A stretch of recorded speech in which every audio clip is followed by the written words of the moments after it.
Okay, so we're going to talk about charging. A couple of different ways you can charge. I have students that ask me all the time, how can I charge out of a tap can, or how can I charge out of a 30-pound cylinder of refrigerant? Real easy, it's not complicated. I do want to make a statement here that charging out of a 30-pound cylinder, charging out of a 12-ounce tap can is not the preferred recommended method. However, you can achieve results doing this. What I want to make reference to, you can see that I have the tap can, or the tap port tapped in the can at the top of the can. In this state, it's a vapor coming out of this can. If I turn the can upside down, this is now in a liquid state.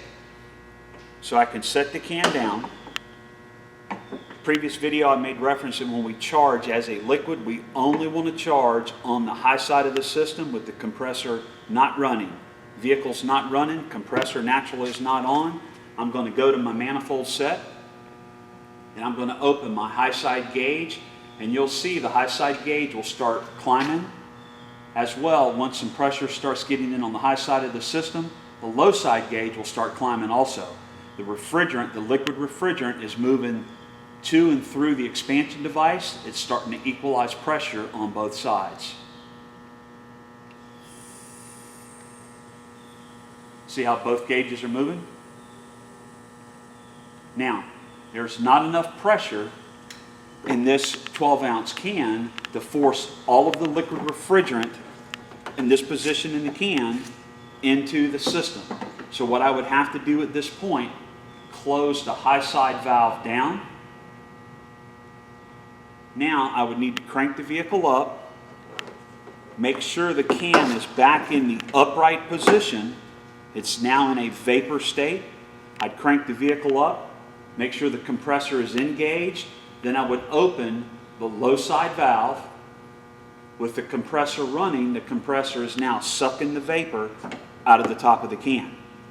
Exact same thing is true for this 30-pound cylinder. My yellow service hose would be attached to my 30-pound cylinder of refrigerant.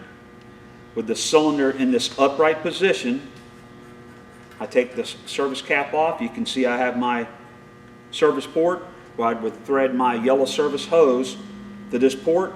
I would open the valve on the 30-pound cylinder of refrigerant. In this position, this cylinder, the upper portion of this cylinder, is in a vapor. I turn the cylinder upside down. It is now, with the yellow service hose in this position, if the yellow service hose were attached, it would now be a liquid. Low side valve would have to be closed, compressor off, compressor not running. I could open the high side valve, and liquid refrigerant, the pressure in the cylinder would force the refrigerant into the high side of the system. One word of caution, anytime you ever attempt to charge refrigerant out of a 30-pound cylinder, particularly if the cylinder is at least 65% full. In other words, it's got 65% of its refrigerant still in that cylinder, you have to be very cautious when you charge on this high side, as I just stated. If you left this high side valve open, this entire cylinder of refrigerant would equalize in your air conditioning system. So now the pressure in this cylinder would be the same pressure in your system. It would be in an overcharged state. Got to be very cautious with that. Okay. Using your evacuation, recovery, recharge equipment is by far the best, safest method for doing this. Also, for accuracy. With the newer vehicles we have today, charging out of a tap can, charging out of a 30-pound cylinder, you cannot get the system accuracy level correct. We're pretty much guessing, if you will. Yeah, this is a 12-ounce can. I can suck all the Freon out of it, or I can let the vehicle suck the refrigerant out. But I don't know that I've got 100% of the refrigerant completely out of the can, out of the manifold lines, my manifold set, and into the vehicle.